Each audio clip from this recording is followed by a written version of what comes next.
அனைவருக்கும் என்னுடைய மாலை வணக்கங்கள். நான் இன்னைக்கு திரு லட்சுமணன் சாரோட ஒரே கேட்பதற்கு தான் வந்தேன், பேசுவதற்கு வரவில்லை. இருந்தாலும் இன்னைக்கு ஒரு 5 நிமிஷம் பேசலான் இருக்கேன். ஏன்னா I want all the chairs to be filled. அதுக்காக நான் ஒரு ஸ்டாப் கேப்பா கொஞ்சம் ஒரு 5 நிமிஷம் பேசலான் இருக்கேன், வேற ஒன்றும் இல்லை. ஆத்திஃப் என்ன கிண்டல் பண்ணுவாப்புல 3 விஷயம் சொல்ல போறேன். இப்ப நான் இந்த தலைப்பு ரொம்ப அழகா இருக்கு. கிருஷ்ணய்யர் ஒரு சகாப்தம் அப்படின்னு. சகாப்தம் அப்படின்னா சாதனையாளர்கள் எல்லாரையும் நம்ம ஒரு சகாப்தம் அப்படின்னு நம்ம வர்ணிக்கிறது கிடையாது. சகாப்தம் அப்படிங்கிறது சாதனையை தாண்டி ஒரு விஷயம். அவங்களோட அந்த காலடி, அந்த ஃபுட் பிரிண்ட்ஸை அழியாம விட்டுட்டு போகணும். காலத்தை ஒரு கோடு கிழிக்கணும், அவங்களுக்கு முன்னாடி அவங்களுக்கு அப்புறமா அப்படிங்கிற மாதிரி. அப்படிப்பட்டவங்கள நம்ம சகாப்தம் அப்படின்னு நம்ம சொல்லுவோம். கிருஷ்ணய்யர் ஒரு கம்யூனிஸ்ட் பேக்ரவுண்ட், அந்த பின்னணியை கொண்டவர். கம்யூனிஸ்ட் மினிஸ்டரா இருந்தவர். சோ அவரை சுப்ரீம் கோர்ட்டுக்கு எலிவேட் பண்ண உடனே சுப்ரீம் கோர்ட்டுக்கு முன்னணி வழக்கறிஞர்னா ஒரு ஆட்சேபனை தெரிவிச்சாங்க, இவரை நீதிபதியா ஆக்க கூடாது அப்படின்னு. யாரெல்லாம்? ஃபலி நரிமன், சோலி சொராப்ஜி இவங்கெல்லாம் பண்ணாங்க.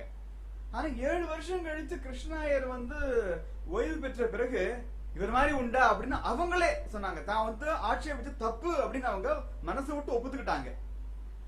நரிமன் தன்னோட புஸ்தகத்துல 2 நீதிபதிகளை சகாப்தம் சொல்றாரு.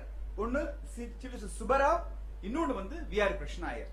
அதனால சகாப்தம் அப்படிங்கிற இந்த பேர் இந்த எம்எம்பியை கொடுத்திருக்காங்க. ரொம்ப ஒரு பொருத்தமான விஷயம் அது. நான் இன்னைக்கு ஏன் நான் வந்தேன்னா ஒரு தனிப்பட்ட அனுபவத்தை பகிர்ந்துக்கிட்டு தான் வந்தேன். கிருஷ்ணய்யரோட அந்த 100ஆண்டு விழா விட்டு சிடிசில ஒரு மலர் வெளியிட்டாங்க. நிறைய கட்டுரைகள்லாம் எழுதினாங்க. எங்கிட்டயும் கட்டுரை ஒண்ணு கேட்டிருந்தாங்க.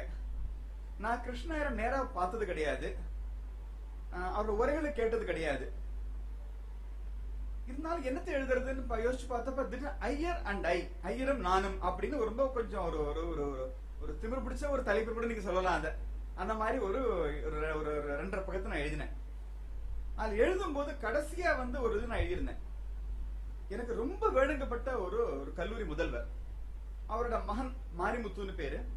அவனுக்கு ஒரு கெட்ட சகவாசம் ஏற்பட்டுட்டு அவன் நண்பர்களோட கேரளாக்கு போறான்.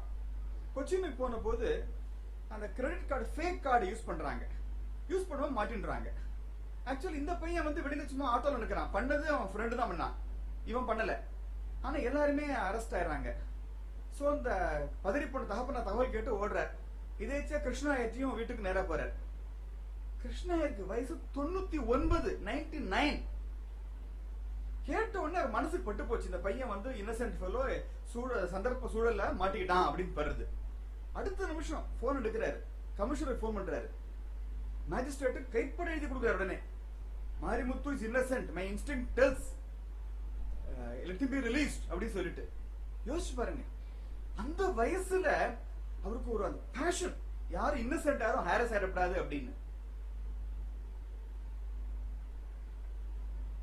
இன்னைக்கு நேத்து சாயந்தரமா எனக்கு தமிழரசன், நம்ம மதுரை பார் அசோசியேஷனோட பிரசிடென்ட் போன் பண்றாரு. ஜிஆர்எஸ் எங்க இதுல ஜெயினுலாபுதீன் அப்படின்னு ஒரு இளம் வழக்கறிஞர் 2017 தான் என்ரோல் ஆயிருக்கிறாரு. ஒரு தப்பும் பண்ணல. டிராபிக் போகும்போது போலீஸ் நிறுத்த சொல்றாங்க, கவனிக்கல. சிக்னல் வெயிட் பண்ணிட்டு இருக்காங்க அந்த பையன் ஆபீஸ் போறதுக்காக. உடனே போலீஸ், என்னடா நாயே நிறுத்த மாட்டேன் நீ அப்படி சொல்லிட்டு அவனோட டிஷர்ட்டை பிடிச்சி இழுத்துன்னு போய் அவனை அடின்னு அடிச்சு ஸ்டேஷன்ல வச்சு 1.5 மணி நேரம். எனக்கு போன் வந்தது. நான் ஜட்ஜ் ஆயிட்டேன். I am no longer a member of the bar அப்படின்னு எனக்கு மனசு தோணல. DAG is my friend. I called him up. What's happening here அப்படின்னு. KKS phone அடிச்சேன். நாளை morning 10 o'clock they will come அப்படின்னு. I fixed up an appointment with the commissioner. All the offending police officers, SA and இவங்க யாரெல்லாம் அடிச்சாங்களோ all of them have been transferred from the station இன்னைக்கு. அந்த ஜெயிலா பத்தி ரொம்ப அவனை பார்த்தாலே பூனை ஆட்டமா இருப்பான் பாக்குறதுக்கு. அவனை போய் ஒரு பொம்பளை ஆபீஸ் எப்படி அடிக்க மனசும் தெரியல எனக்கு. அவன் நைட்டு உங்களுக்கு போன் பண்ணி பேசினேன். அவனுக்கு முதல்ல அவன் அழுதுட்டான் போன்ல. So traumatized அந்த இன்சிடென்ட்ல. 1.5 மணி நேரம் அவன் சொன்னா, நான் வெக்கத்தை விட்டு அழுதாங்க. அந்த போலீஸ் நான் ஒண்ணும் பண்ணாதீங்க பயந்துட்டான். ஃபியர் ஆஃப் லைஃப் வந்துருது இப்போதைக்கு. ஸ்டேஷன் போட்டு அடிச்சு 1.5 மணி நேரம் 2 மணி நேரம் ஸ்டேஷன் வச்சு இல்லீகல் டிடென்ஷன். அவனை போய் மார்னிங் போய் ஜிஹெச் போய் பார்த்து வந்தான். இன்னைக்கு நான் வார்டு நம்பர் 99A இருந்தான் அப்போதைக்கு. ஏதோ வந்து இதெல்லாம் ரொம்ப இயல்பாலாம் வந்து பண்ண நினைக்காதீங்க. கிருஷ்ணா இது மாதிரி பண்ணினாருன்னு கேள்விப்பட்டு அதை பார்த்து இன்ஸ்பயர்டு பை ஹிம் தான். சோ அதான் அதுதான் அதுக்காக தான் நான் சொன்னேன் இப்போதைக்கு. சோ அந்த மாதிரி இன்னைக்கு நம்ம லட்சுமணன் ஐயா வந்து சார் வந்து அவரை பத்தி ரொம்ப விரிவாக பேச போறாங்க. பொறுமையா அத்தனை பேரும் கேட்போம். நாம எப்படி கிருஷ்ணா நம்ம எனக்கு ஒரு இன்ஸ்பிரேஷன் வந்து நான் எனக்கு சில காரியங்கள் நான் பண்றேனோ அதே மாதிரி உத்வேகம் நம்ம உள்ள அத்தனை பேருக்கும் உறுதியாக கிடைக்கும் அப்படின்னு நான் நம்புறேன். கடைசியா என்னைக்குமே பாருங்களேன், இப்போ நியூ இயர்னா வி ஃபார்ம் ரெசல்யூஷன்ஸ் போட்டுப்போம் ஒவ்வொன்றும். அம்மா இன்னைக்கு இவங்க ஜி வராங்க பேச போறாங்க அப்படின்னா, இன்னைக்கு மேனகா காந்தியில கிருஷ்ணரோட ஜட்ஜ்மெண்ட்டை நான் முழுசா வந்து வாசிச்சது இல்லை, சும்மா பிட்ஸ் அண்ட் பீஸ் தான். இன்னைக்கு முழுசா வாசிக்கணும் அப்படி முடிவு பண்ணி பேர 57 இருந்து பேர 101 வரைக்கும். தயவு செய்து இன்னைக்கு நம்ம இந்த லெக்சர் அட்டன் பண்ண அர்த்தம் என்னவா இருக்கும்னா, நாளைக்கே நாம எல்லாரும் ஒண்ணும் இல்ல, மேக்சிமம் ஒரு 3/4 மணி நேரம் அதுக்கு மேல ஆகாது படிப்போம். அதாவது அந்த ரைட் டு டிராவல், அதான் மேனகா காந்திக்கு பாஸ்போர்ட் கேட்கறாங்க, கொடுக்க மறுக்கப்படுகிறது. பட் அதுல எங்கெங்க இருந்து பாருங்க, நம்ம Vivekanandar, Kautilyar, international governance, American jet jurisprudence, Rudyard கிப்ளிங்ல இருந்து கவிதை, அப்படியே அதாவது ஒரு என்சைக்ளோபீடியா மாதிரி இருக்கும். வாழ்வோட அத்தனை அனுபவங்களையும் கொண்டு வந்து சட்டத்துக்கு அப்படியே அங்க புகுத்து வர இப்போதைக்கு. அந்த ஒரு தீர்ப்பை மட்டும் படிச்சாலே கிருஷ்ணாயரோட அந்த ஆளுமையோட முழுமையோட அது நம்மளால நம்ம ருசிக்க முடியும். இந்த வேண்டுகோளோட விடைபெறுகிறேன். உங்களை விட நான் இன்னும் ஆவலா இருக்கேன் இந்த சில கேட்கறதுக்காக. உங்களோட அனுமதியோட அங்க உட்கார்ந்து நான் ஆசைப்படுறேன். அப்பதான் கேட்க முடியும். அங்கே முதலிலே நம்முடைய நீதியரசருக்கு நாம் நன்றியை நான் தெரிவிக்க வேண்டும் என்று சொன்னால், காலையிலே அந்த ஜெயலலிதாவின் வழக்கறிஞரை அடிபட்டதற்கு பிறகு காலையிலே நான் வக்கீல் சங்கத்தின் சார்பில் நாங்கள் பார்க்க போயிருந்தேன். போன பொழுது அவருக்கு மிக இதாக நன்றியோடு சொன்னார்.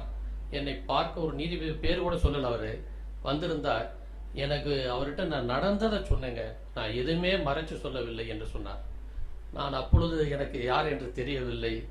2 மகிழ்ச்சி. அவர் வழக்கறிஞராக இருந்து அரசு பதவியில இருக்கின்ற பொழுதும், நம் வழக்கறிஞருக்கு ஒரு பிரச்சனை என்று வந்த பொழுது நமக்காக போராடி அந்த நேரத்திலே விடுவித்து கொடுத்தவர். மீண்டும் அதே போன்று நீதிபதியான சில நாட்களிலேயே இந்த பணிகளை செய்து VRKJயின் கனவை நனவாக்கியதற்காக, மனித உரிமையை பாதுகாத்ததற்காக MMBAயின் சார்பில் மீண்டும் நன்றியினை நான் தெரிவித்துக் கொள்கிறேன்.